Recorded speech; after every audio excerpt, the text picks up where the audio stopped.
Hola, buenos días. Hoy vamos a comenzar la clase sobre sistema neuromuscular y su aplicación al entrenamiento, la salud y la enfermedad.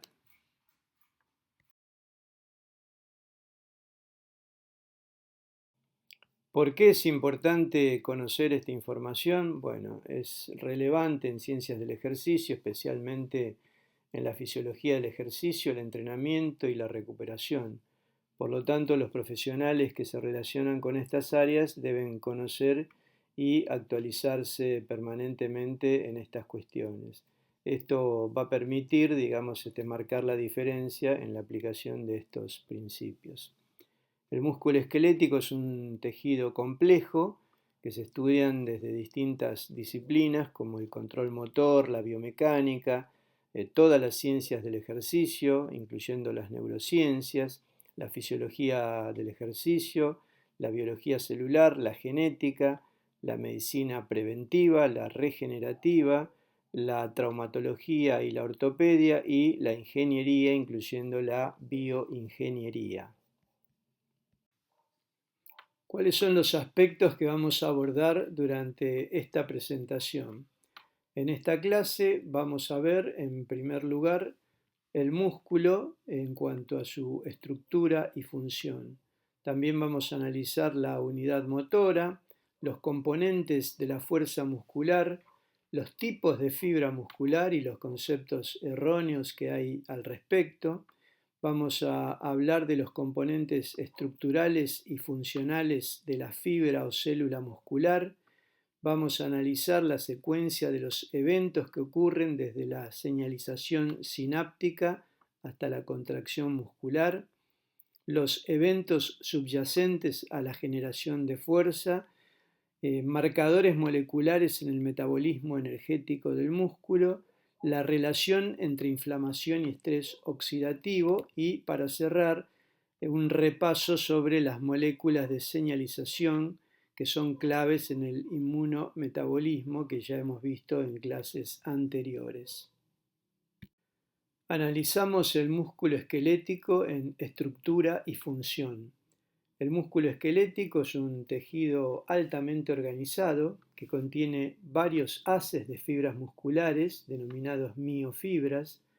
Cada miofibra contiene a su vez miofibrillas y representa una célula muscular, es decir, el concepto de fibra y célula es semejante, con su unidad básica denominado sarcómero, que se encuentra limitado por dos líneas Z, como se ve en el esquema y que luego analizaremos más a fondo. Hay una banda central denominada banda A, la vamos a poner en una imagen más grande para que se pueda visualizar mejor. La banda A o banda central, a su vez tiene en el centro una zona más clara que es la línea H y en el centro hay una línea M. Y a los costados se encuentran dos zonas más claras denominadas bandas I a cada lado del sarcómero. Por otra parte, la organización ultraestructural está formada por filamentos finos o filamentos de actina y filamentos gruesos o filamentos de miosina. Acá se ve la molécula de miosina con una parte de, digamos, una cadena liviana y el borde o la cabeza de la cadena de miosina se denomina meromiosina pesada. La estructura tridimensional, como se ve aquí abajo, muestra una forma de hexámero, ¿sí? De un polígono de 6 lados, donde cada molécula de miosina está rodeada por 6 moléculas de actina. Más adelante vamos a profundizar en estos aspectos. Vamos a intentar entonces ahora explicar la ultraestructura de las moléculas de miosina y de actina. En primer lugar, la miosina o filamento grueso. La molécula está formada por una cola y una cabeza. En la cola hay dos cadenas pesadas que se enrollan entre sí y en la cabeza tenemos 4 cadenas ligeras. Luego vamos a profundizar también en esto. En cuanto a la actina, está formada por proteínas globulares que determinan la actina G, y la unión de las proteínas globulares determina la actina F o fibrilar. A lo largo de la actina fibrilar se enrolla una doble cadena de tropomiosina, y aproximadamente cada 6 moléculas de actina globular tenemos un complejo de troponina que a su vez se divide en 3 partes. Está la troponina T de tropomiosina, que es el sitio de unión, acá representado en celeste, de la troponina a la tropomiosina, es decir, a esta molécula lineal. Luego está la troponina C, que es una zona que liga hasta 4 moléculas de calcio y produce un cambio conformacional que permite el desbloqueo de la actina para que se una a la miosina, es decir, el filamento fino con el filamento grueso. Y finalmente, acá representado en verde, tenemos la troponina I de inhibición, que es el sitio que inhibe el contacto de la actina con la miosina. Más adelante vamos a seguir avanzando en este conocimiento. Ahora vamos a ver en qué consiste una unidad motora. Una unidad motora, acá está representada en el dibujo y en el esquema, es una motoneurona con todas las fibras musculares que esa motoneurona inerva. La neurona es la que determina la velocidad de contracción de una fibra muscular, y tenemos entonces que hay unidades motoras lentas que inervan entre 10 y hasta 180 fibras, y unidades motoras rápidas que inervan entre 300 y 800 fibras. Acá en el esquema se ve entonces una unidad motora en color violeta y otra en verde, que fíjense, inervan diferentes fibras cada una. Las unidades motoras rápidas pueden alcanzar antes la máxima tensión respecto a las unidades motoras lentas en una curva de tensión-tiempo. Y es importante saber que la fuerza generada por una unidad motora rápida se debe a la mayor cantidad de fibras que inerva y no a la mayor tensión de una fibra individual. Y por último, la tensión generada por una fibra muscular depende del número de sarcómeros, es decir, cuanto más sarcómeros se involucran en la tensión, mayor nivel de fuerza se alcanza. ¿Cuáles son los componentes de la fuerza muscular? La fuerza está sustentada por una combinación de factores morfológicos y neurales. Estos incluyen, en primer lugar, el área y la arquitectura de la sección transversal del músculo, es decir, el grosor. Por otro lado, la rigidez músculo-tendinosa. También el reclutamiento de las unidades motoras.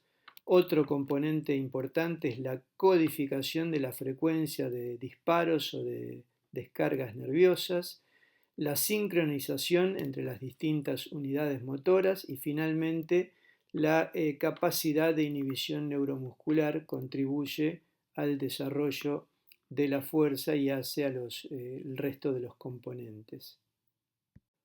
Vamos a analizar ahora los tipos de fibra muscular. Como dijimos antes, el músculo esquelético es un tejido complejo que está estudiado por científicos de distintas disciplinas, incluyendo el control motor, la biomecánica, las ciencias del deporte, la fisiología, la biología celular, la genética, la medicina, etc.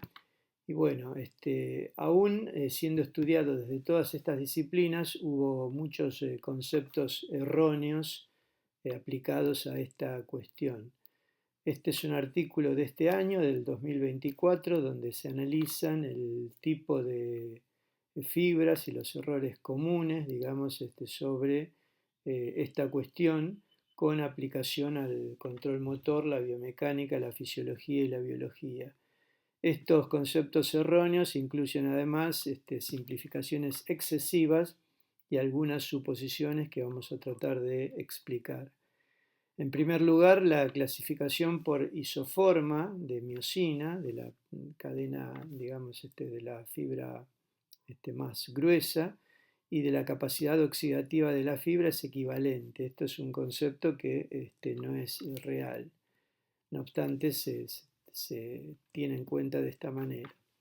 En segundo lugar, el área de sección transversal de las fibras, área cross-seccional, es un marcador sustituto de la isoforma de miosina o de la capacidad oxidativa. Este también es un concepto erróneo. Y en tercer lugar, la capacidad de generación de fuerza muscular se puede inferir a partir de la isoforma de miosina. Vamos a ver que esto no es así. Acá vemos un gráfico donde se muestra la tinción de una sección muscular para la cadena pesada de miosina. MHC es la cadena pesada de miosina. Esta es una segmentación de más o menos unas 50 fibras musculares. Acá en la sección A se ve una parte de músculo, digamos, teñida para la cadena pesada de miosina. Y en el gráfico B lo que se ve es una variación en la sección transversal, ¿no? El área cross-seccional, donde a través de la fibra se ven claramente que hay una superposición significativa en el tamaño de los tipos de fibras. Por ejemplo, entre 1000 y 2000 micrómetros cuadrados de área se ve que están prácticamente todas las fibras, la tipo 1, la tipo 2A, la tipo 2B y la tipo 2X, siendo las más grandes en este esquema que llegan hasta 4000 micrómetros cuadrados, por ejemplo, en las fibras tipo 2B. Así que esto estaría dejando de lado por lo menos algunos de los errores conceptuales que nombramos. En esta diapositiva vemos en primer lugar la tinción para la expresión de la cadena pesada de miosina y vamos a ver también la actividad enzimática de dos enzimas, la succinato deshidrogenasa y la gliceraldehído 3-fosfato deshidrogenasa, que son formas, digamos, de mostrar a través de la histoquímica o de la inmunohistoquímica el tipo de fibra muscular a que se hace referencia. Acá en A y B se ve el músculo gastronemio de un ratón que muestra la expresión de la cadena pesada de miosina. Y en C se ve la tinción de la actividad de la succinato deshidrogenasa, en tanto en D se ve la tinción con la actividad de la enzima gliceraldehído 3-fosfato deshidrogenasa. Luego vamos a ver en qué parte de la célula se ubican esas enzimas. Seguidamente, acá en un diagrama de burbujas, vemos la actividad de las dos enzimas, succinato deshidrogenasa y la gliceraldehído fosfato deshidrogenasa, y el área de sección transversal para cada tipo de fibra en los músculos esqueléticos de ratones, de ratas y de humanos. Fíjense la gran variedad y para verlo más claramente en humanos, acá tenemos gráficos exclusivamente en humanos. Fíjense que, por ejemplo, las que tienen una mayor actividad de la gliceraldehído fosfato deshidrogenasa son las tipo 2X y las que tienen menor actividad son las tipo 1. Y por otro lado, otro detalle interesante es que no hay ninguna representación de las tipo 2B en humanos, es decir que este tipo de fibras rápidas estaría presente solamente en roedores. Ahora vamos a analizar los componentes de la estructura y la función muscular. Para eso nos vamos a basar en este artículo del 2020, una revisión de la estructura molecular y la función en salud y en enfermedad del músculo esquelético. Vemos aquí que se produce el potencial de acción neural que actúa en la unión neuromuscular, produciendo lo que llaman potencial de placa. Ahora vamos a ahondar en eso. Hay un acoplamiento éxito-contráctil, luego eso va seguido de la contracción y se activan los procesos adentro del sarcómero. Para eso se requiere la energía del metabolismo, tanto mitocondrial como del citosol. Por otra parte, el citoesqueleto que da soporte a esa estructura. También la circulación, que es la que provee la oxigenación al tejido muscular. Y la matriz extracelular que le da protección. Hay otro componente importante que es la activación de células satélite que permiten, digamos, la regeneración de los componentes degradados o destruidos o la renovación del tejido muscular y la presencia de factores que provocan injuria, es decir, el estrés oxidativo y la inflamación. Todo esto desencadena la posibilidad de enfermedades a través de procesos de fibrosis, de hipertrofia o de atrofia muscular. Siguiendo con el análisis de la fibra o célula muscular, acá vemos un esquema donde se ven las distintas fibras musculares, los filamentos finos y los filamentos gruesos. Se esquematiza una mitocondria. Acá tenemos un túbulo T, que es una especie de prolongación de la membrana plasmática para que el impulso nervioso electroquímico llegue hasta el fondo de cada fibra, rodeado de dos vesículas del llamado retículo sarcoplásmico, que es digamos, contenedor de calcio. Ahora vamos a verlo más en detalle. En este esquema también vemos los vasos sanguíneos, acá representados en rojo, las células satélite, que son las que proveen, digamos, la posibilidad de regeneración del músculo, que se encuentran cerca de los vasos generalmente, y vemos los nervios terminales con la placa motora terminal.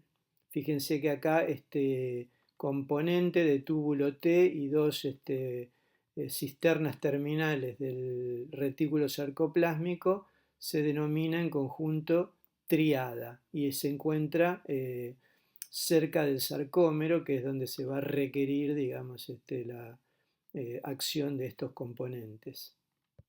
Vamos a analizar la estructura del sarcómero, que es la unidad estructural y funcional del músculo esquelético.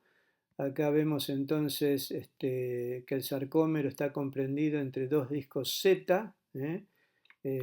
Z viene de Zwischenplatten, que significa entre discos en alemán, y digamos a los costados de la línea Z se encuentra una zona clara que es la banda I, y viene de isotrópica, que es cuando el índice de refracción de la luz polarizada es constante en cualquier dirección de transmisión de la luz en ese medio.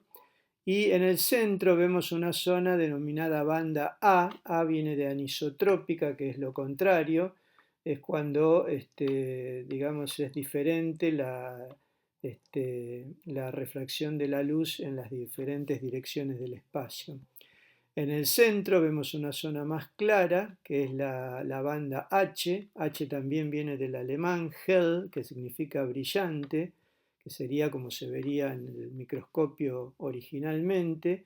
Y en el centro del sarcómero se encuentra una línea de proteínas denominada línea M. En un esquema más grande vemos acá entonces entre los discos Z los filamentos gruesos de miosina, rodeado de los filamentos finos de actina, como ya describimos con sus distintos componentes, y se agrega en este esquema una proteína muy importante que es la titina, que va de extremo a extremo, digamos, del sarcómero, es decir, de línea Z a línea Z. La titina es una especie de sensor biomecánico que por su elasticidad le permite distenderse y acortarse al sarcómero, regulando el largo y la estabilidad del mismo. Es decir, es un factor de protección estructural. Vamos a analizar la secuencia de eventos asociados desde la señalización sináptica hasta la contracción muscular. Para eso vamos a recurrir a este esquema bastante complejo, pero que vamos a ir analizando paso a paso. Vemos en primer lugar una neurona motora con la vaina de mielina que lo rodea, formada por las células de Schwann, en su unión con la fibra muscular, y esto se denomina placa motora o unión neuromuscular, es decir, es la zona que establece la conexión entre un nervio motor y la fibra que va a realizar la contracción. Vemos entonces en esta primera parte la estructura y la función del axón, que lo vamos a denominar un espacio presináptico o presinapsis. Tenemos entonces que se provoca el potencial de acción, es decir, un cambio eléctrico que se propaga a lo largo de la membrana, despolariza el nervio terminal y eso provoca la activación o apertura de canales de calcio. Estos canales de calcio se encuentran al costado de la membrana plasmática del botón terminal y permiten el influjo de calcio al botón terminal y la activación y acoplamiento de las vesículas sinápticas. Acá las vesículas se representan en blanco y en el interior en verde el contenido del neurotransmisor, que es la acetilcolina. Esta digamos, acción del calcio moviliza las moléculas de actina que están en el botón terminal y se produce una exocitosis y liberación de las moléculas de acetilcolina al espacio o hendidura digamos, sináptica. La acetilcolina está metabolizada por una proteína, una enzima denominada acetilcolinesterasa, que divide la acetilcolina en acetato y colina, que se recapta para volver a formar acetilcolina. Posteriormente, en la postsinapsis, entonces, esa acetilcolina se difunde, toma contacto con el receptor de acetilcolina, se une al receptor y eso provoca un cambio conformacional del receptor de acetilcolina que, digamos, provoca los efectos que siguen a continuación. Esos efectos son un influjo de sodio y un eflujo de potasio con un balance neto positivo, es decir, ingresa sodio, egresa potasio en menor cantidad y el balance es positivo y entonces se provoca una despolarización también de la membrana que se denomina potencial de placa terminal. Esa despolarización avanza, es decir, el interior se va haciendo, que estaba negativo, se va haciendo positivo y eso avanza hasta alcanzar un umbral de potencial de placa, donde a partir de ese umbral, digamos, se produce la apertura de unos canales voltaje dependientes que permiten el ingreso de sodio y ese impulso nervioso se transmite por los túbulos T hasta el interior de la célula, provocando la contracción muscular en los eventos que ahora vamos a analizar en diapositivas siguientes más en detalle. Estos eventos se continúan entonces con el acoplamiento de la excitación y la contracción en la tríada, acá representada, en rosa se representa el túbulo T y la vesícula terminal del retículo sarcoplásmico de un lado, del otro lado hay otra vesícula terminal, entonces entre los tres cuerpos forman la tríada. Ocurre que el estímulo entonces viene avanzando por el interior de los túbulos T y toman contacto con un par de proteínas que tienen un rol fundamental en los procesos siguientes, es decir, que el calcio que estaba contenido en el interior del retículo sarcoplásmico pueda salir al citoplasma para provocar los procesos que vamos a ver a continuación. Entonces, de la cantidad de calcio acá representada en puntitos azules que se encuentra en el retículo sarcoplásmico, cuando circula el evento eléctrico a través del túbulo T, prolongación de la membrana plasmática, ese calcio, digamos, sale del retículo sarcoplásmico y se difunde al citoplasma de la fibra muscular. Luego se provoca la contracción y por una serie de eventos, más adelante hay unas bombas, acá representadas como cerca, que restablecen con el uso de ATP mediante el transporte activo el reingreso de calcio al interior del retículo sarcoplásmico y en el interior son captados, inmovilizados por una proteína que tiene alta afinidad que se denomina calsecuestrina. Cuando estas bombas fallan, este proceso de recaptación de calcio, se produce la rigidez muscular y en casos extremos, digamos por ausencia de ATP, la rigidez cadavérica, el rigor mortis. Es decir, que se necesita ATP tanto para el proceso activo de contracción como para la relajación muscular. Vamos a analizar paso a paso los eventos que subyacen a la generación de fuerza muscular. Acá vemos en el esquema superior el papel del calcio en la contracción durante la situación de reposo, donde tenemos representada la molécula de tropomiosina, con estas dos esferas de color naranja, y la troponina con sus distintos componentes. La troponina T, que es la que se une a la tropomiosina, la troponina C, que es la que se liga al calcio, y la troponina E, que tiene una función inhibidora, es decir, bloquear el sitio de unión de la molécula de actina a la molécula de miosina, la cabeza pesada. Esta situación se ve, digamos, cambiada cuando cuando arriba el potencial de acción, es decir, hay un transporte de calcio, como dijimos antes, desde el retículo sarcoplasmático hacia el interior del citoplasma. Ese aumento de la concentración de calcio permite la unión de hasta 4 moléculas a la troponina C, que es la parte que liga el calcio. Posteriormente hay un cambio conformacional de esta molécula de troponina, donde hay un desplazamiento, digamos, de la molécula y se libera el sitio de unión de la cabeza de miosina a la molécula de actina. Es decir, la tropomiosina se aleja de la posición donde estaba bloqueando esa unión. Posteriormente se da lo que se denomina el puente cruzado o cross bridge en inglés, donde la molécula gruesa de actina, de miosina a través de su cabeza se liga a la actina al espacio aquí representado en blanco que quedó liberado.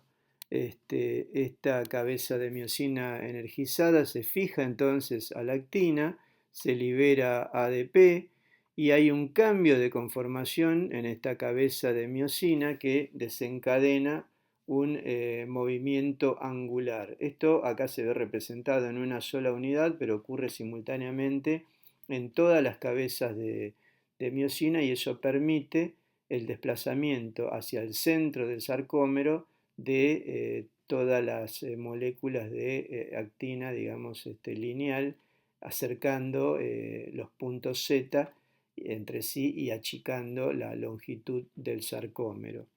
Posteriormente, entonces, hay una ligazón, un ligamiento del ATP a la molécula de miosina y ese puente cruzado, digamos, se disocia nuevamente, es decir, va volviendo a la situación de reposo. El ATP se disocia en ADP y fosfato inorgánico.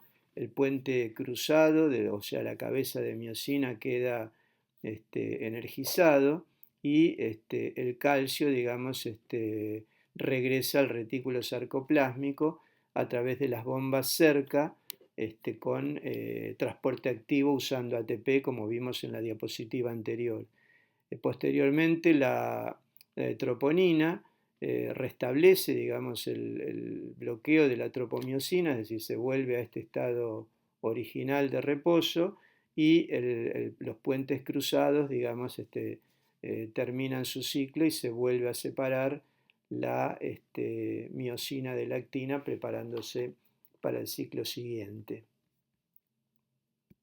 Si nos preguntamos entonces de dónde viene el ATP para la reposición de toda esta energía metabólica que es necesaria, bueno, la reposición del ATP puede provenir de acuerdo a la intensidad y la duración de las contracciones de cualquiera de los sistemas bioenergéticos, es decir, el fosfagenolítico usando las reservas de ATP y fosfocreatina, el glucolítico, la glucólisis rápida por degradación anaeróbica de la glucosa en el citoplasma, o la glucólisis lenta ingresando a la mitocondria, o la degradación de triacilglicéridos en el interior de la mitocondria. Y aquí voy a marcarle, digamos, las dos enzimas que habíamos nombrado, que se utilizan como medios de detección de los tipos de fibra. Acá tenemos la succinato deshidrogenasa y aquí la gliceraldehído 3-fosfato deshidrogenasa. Una es mitocondrial y la otra es citoplasmática. Estos pueden ser entonces marcadores moleculares en el metabolismo energético muscular. Hay otros, esto simplemente es un ejemplo. Bueno, ya acercándonos al final de esta presentación, vamos a ver la relación entre inflamación y estrés oxidativo y algunas cuestiones que ya hemos visto en otras clases. Vemos que, por ejemplo, el exceso de ejercicio o el déficit de actividad física completa, el sedentarismo, así como algunas enfermedades y el exceso o el déficit de factores nutricionales pueden provocar factores inflamatorios a través de la liberación de interleuquinas o citoquinas derivadas de macrófagos, como la interleuquina 6, el factor de necrosis tumoral alfa, la interleuquina 1, interleuquina 10, etc. Y por otro lado, factores digamos, que tienen que ver con el estrés oxidativo, con liberación de especies reactivas de oxígeno y otras moléculas oxidativas, denominadas radicales libres, que tienen la posibilidad de atacar a las células y provocar muerte celular por apoptosis y por necrosis. Estos dos aspectos en conjunto, los inflamatorios y los oxidativos, provocan un aumento de factores negativos para la célula y factores, mientras los factores positivos para las células como el factor de crecimiento similar a la insulina y la AKT se ven disminuidas. Todo esto redunda en un proceso de atrofia muscular y fibrosis. Hay moléculas de señalización que son claves en el inmunometabolismo, muchas de las cuales ya hemos conocido en clases precedentes. Tenemos que, por un lado, la inactividad física genera determinadas citoquinas o moléculas negativas para el organismo, como la interleuquina 1, el factor de necrosis tumoral, la interleuquina 6 derivada de macrófagos, etc. Y eso genera insulinoresistencia, atrofia y aumento de la adiposidad. Y por otro lado, el ejercicio correctamente dosificado, por el contrario, genera un incremento de moléculas como la PGC1-alfa, la iricina, el GLUT4, que es un transportador de glucosa independiente de la insulina, y el factor de crecimiento similar a la insulina, así como la MPK, todos los cuales favorecen la sensibilidad aumentada a la insulina y el incremento de la masa muscular. Resumiendo entonces todos los aspectos que abordamos en esta presentación, en primer lugar vimos la estructura y función del músculo esquelético, el concepto y el funcionamiento de la unidad motora, todos los componentes que hacen a la fuerza muscular, los tipos de fibra y algunos conceptos equivocados para su clasificación, los componentes estructurales y funcionales de la célula muscular, cuál es la secuencia de eventos desde la señalización sináptica hasta la contracción, los eventos que subyacen a la generación de fuerza, los marcadores moleculares en el metabolismo energético, la relación entre la inflamación y el estrés oxidativo y terminamos con las moléculas de señalización claves en el inmunometabolismo como un repaso. Bueno, quiero agradecer a los que llegaron hasta acá. Es hora de hacer una pequeña pausa, así que los invito a estimular un poco la fuerza y ganar los beneficios del inmunometabolismo. Así que hasta la próxima clase.